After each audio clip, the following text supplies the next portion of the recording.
And welcome back to Hardball. We're covering tonight's late-breaking news that President Bush has decided to commute Scooter Libby's 2.5-year prison sentence. Libby will still have to pay the $250,000 fine, but he will not have to serve any time. Senate Majority Leader Harry Reid called the decision disgraceful. There's been reaction from other Democrats across town, but we're going to go right now to Melanie Sloan, who's with Citizens for Responsibility and Ethics.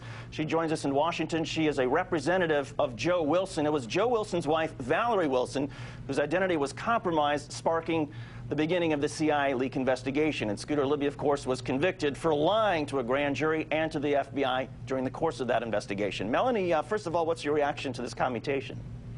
Well, I think it's outrageous. As Professor Turley said earlier, this isn't a president who's known for having sympathy to criminal defendants, except if they happen to be high-level officials from his own administration.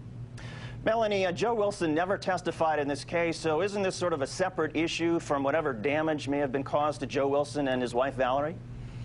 Well, it's a separate issue, except that the president said that he would take the leak of classified information very seriously, and he obviously hasn't done that. Not only did Scooter Libby stay in his administration until the day he was indicted, Karl Rove is still there, and now the president has commuted a sentence of somebody who is convicted of obstructing justice and perjury in regard to that leak. What do you think Scooter Libby's motive was for the actions that he took, as far as the jury finding him guilty of perjury and obstruction of justice? What do you think motivated Scooter Libby to make the statements that he did? Scooter Libby was trying to protect the president and the vice president, and he was trying to protect the administration's rationale for going to war in Iraq.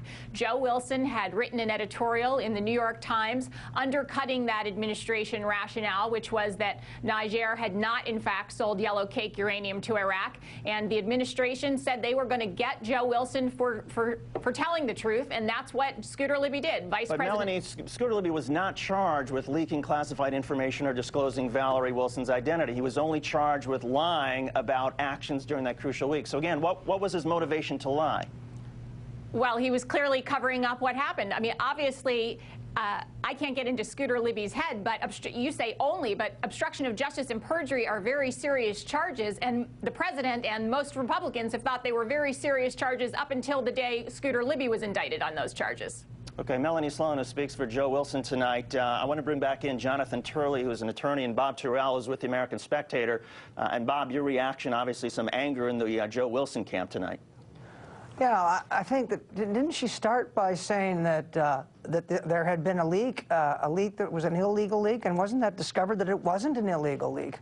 I mean, that was early on, and early on it was that Fitzgerald recognized that Armitage was the man who mentioned, without trying to leak anything, he was just in conversation, but he also the identity. discovered early on that Armitage was not. Did I get that right? You got that right, part of it, but here's the problem. You only got part of it right. Armitage was leaking to Bob Novak, but Armitage would have never even known this information about Valerie Wilson had it not been for request by Scooter Libby to the State Department. And furthermore, when you talk about early on in the investigation, Patrick Fitzgerald had Scooter Libby's statements at the beginning of the investigation to the FBI where he believed that Scooter Libby lied. So why not pursue why somebody is trying to cover up or lie? Or... Well, I guess as an ordinary guy, I mean, I'm sitting here with a distinguished professor of the law, but this lie was a lie that depended on verification from Tim Russert, who is, you couldn't expect, I wouldn't expect Tim Russert to lie for me.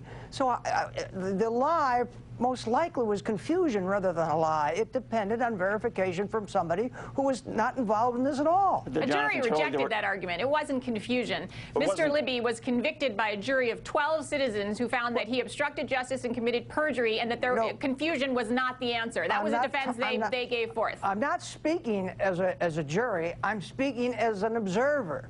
And as an observer, I see no reason for this man to put his neck out based on tender his neck with Tim Russert as the man who would decide whether to drop the axe or not. There were 9 different witnesses, though, who contradicted Scooter Libby. 9 different witnesses at this trial who said that, no, Scooter Libby had information before the conversation with Tim Russert even happened. And Tim Russert, of course, denied Scooter Libby's account. But in any case, Jonathan, the president said tonight that the sentence of Scooter Libby was excessive. It was excessive, and that's why he wanted to commute it. Is 30 months excessive when somebody's convicted of 4 felony charges? No, it's not excessive. It's pretty much in the groove in terms of of this type of offense by a high-ranking individual in government. You know, you can't, when you commit a crime as a high-ranking government official, you get a certain heightened sentence. But this sentence is not otherworldly. It's not particularly harsh. For this administration, it's certainly not that way. And part of the hypocrisy that comes forth through the decision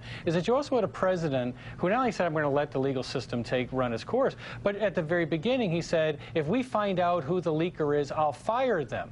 Well, whether or not Scooter Libby was the source as opposed to Armitage for a particular article, it was clear in the trial that the White House was leaking this information, leaking a great deal of information during this period with the president and vice president's knowledge, and nobody was fired, and one of the guys who was clearly peddling the information just got his sentence commuted. Well, one of the other fascinating things that came out of this trial was that Scooter Libby was taking action on behalf of Vice President Cheney and others as far as handling this classified information. The CIA director, the National Security Advisor, they had no idea. They were completely out of the loop as far as what Scooter Libby was doing. But in any case, we'll be right back with Jonathan Turley, Bob Terrell, and Melanie Sloan. And when we return, Chris Matthews, who played a starring role of sorts in this trial, he will join us. You're watching Hardball, only on MSNBC.